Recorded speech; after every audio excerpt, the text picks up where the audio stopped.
नमस्कार, मैं हूं राहुल चौधरी और डीएनपी इंडिया में आपका स्वागत है। राष्ट्रीय लोकदल के प्रवक्ता अजयवीर सिंह जी हमारे साथ में मौजूद हैं। इनसे बात करेंगे और जानेंगे कि पिछले कई दिनों से जो दुकानों के नाम को लेकर एक प्रदर्शन चल रहा है, एक विवाद चल रहा है, उसमें क्योंकि अब ये देखिए सरकार में सहभागी भी हैं। अब सरकार का ये आदेश है कि कोई भी जो दुकानदार होगा वो अपना वहाँ पर नाम लिखेगा और ये प्रदर्शित करेगा कि वो कौन से धर्म से आता है। चौधरी साहब, एक बात बताइए, क्या कहना चाहेंगे आप? देखिए सरकार में अब है, सरकार की तरफ से ये आदेश जो जारी किया गया है, कितने आप सहमत हैं, क्या कहना चाहेंगे? राहुल जी देखिए, एक तो ये शासन की तरफ से कोई आदेश नहीं है। मुजफ्फरनगर प्रशासन ने इसकी शुरुआत की थी और मुजफ्फरनगर प्रशासन की देखा देखी अब सारे ज़िले के जो प्रशासन हैं वो इस पे काम कर रहे हैं। हमारा इससे बिल्कुल सहमति नहीं है। हम सरकार में शामिल हैं, लेकिन जो हम जिन बातों से जातिवाद को बढ़ावा मिलता हो, धर्मवाद को बढ़ावा मिलता हो, बांटने का काम होता हो, हम उनके खिलाफ हैं। राष्ट्रीय लोकदल का एक ही नारा है, भाईचारा।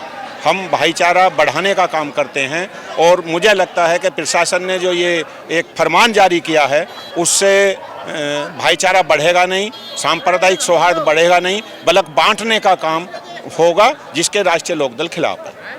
तो यानी कि आप एक बात बताइए, सरकार में है, मंत्री भी, कैबिनेट मंत्री आपके राष्ट्रीय लोकदल से भी हैं, अनिल कुमार जी, उनसे मतलब बात करके नहीं आपने सोचा कि कोई ना कोई एक ऐसा रास्ता निकाला जाए ताकि इस तरह की बातें ही ना हो? नहीं, हमारे नेता आदरणीय जयंत चौधरी जी भी और हमारे जो मंत्रिमंडल में शामिल हैं मंत्री जी भी और हमारा नेतृत्व वो सरकार से बात कर रहा है और सरकार को अपनी असहमति इसमें जताई है कि राष्ट्रीय लोकदल प्रशासन के इस व्यवहार से खुश नहीं है, इसमें शामिल नहीं है। एक बात बताइए, उपचुनाव को लेकर के काफ़ी सारी बातें चल रही हैं। कहना है कि अब की बार तो ये अनुपम मिश्रा जी आपके प्रवक्ता हैं पार्टी के, उन्होंने 3-3 सीट की डिमांड कर दी है। क्या लगता है आपको, कितनी तैयारी है आपकी तीनों सीटों पर चुनाव लड़ करके अच्छी तरीके से मतलब जिता पाएंगे एनडीए के प्रत्याशी को? 10 उपचुनाव होने हैं उत्तर प्रदेश में और एनडीए के प्रत्याशी 10 की 10 सीटों पर जीतने का काम करेंगे। पश्चिम उत्तर प्रदेश में 3 विधानसभाओं पर उपचुनाव होना है। तीनों पर हमारे राष्ट्रीय लोकदल ने प्रभारी नियुक्त कर दिए हैं, संगठन की मीटिंग हो गई है और तीनों सीटों पर पश्चिम उत्तर प्रदेश की हम तैयारी कर रहे हैं। एनडीए के जिस भी दल को, जिस भी संगठन को अगर वो विधानसभा सीट मिलेगी, उसको जिताने का काम राष्ट्रीय लोकदल करेगा। यानी कि अपनी कोई डिमांड नहीं है किसी भी सीट पर कि भैया हमें ये सीट चाहिए? वो हमारे राष्ट्रीय नेतृत्व तय करेंगे। भारतीय जनता पार्टी का राष्ट्रीय नेतृत्व और आरएलडी के राष्ट्रीय नेतृत्व बैठेंगे और वो आपस में तय करेंगे। जो वो तय कर लेंगे, हमारा कार्यकर्ता उसके साथ लग जाएगा। देखिए, एक जो घोषणा हो गई यहाँ पर, जो अमीर आलम खान है उन्होंने कहा मीडिया में आकर के कि मेरे पास में जयंत चौधरी का फ़ोन आया, उनके बेटे नवाजिश आलम खान को वो चुनाव लड़ाना चाहते हैं। उन्होंने मीडिया में आकर के ये बात कही।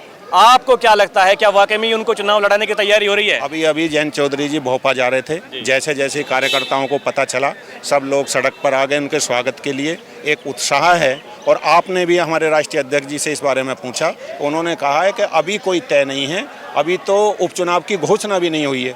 उपचुनाव की घोषणा होगी, कौन सी सीट किसके पास रहेगी, तब हमारा राष्ट्रीय नेतृत्व तय करेगा कि किसको चुनाव लड़ाना है और जिसको भी वो टिकट देकर भेज देंगे उसको जिताने का काम हमारे राष्ट्रीय लोकदल के कार्यकर्ता करेंगे। बहुत बहुत धन्यवाद अजयवीर जी हमें साथ बात करने के लिए।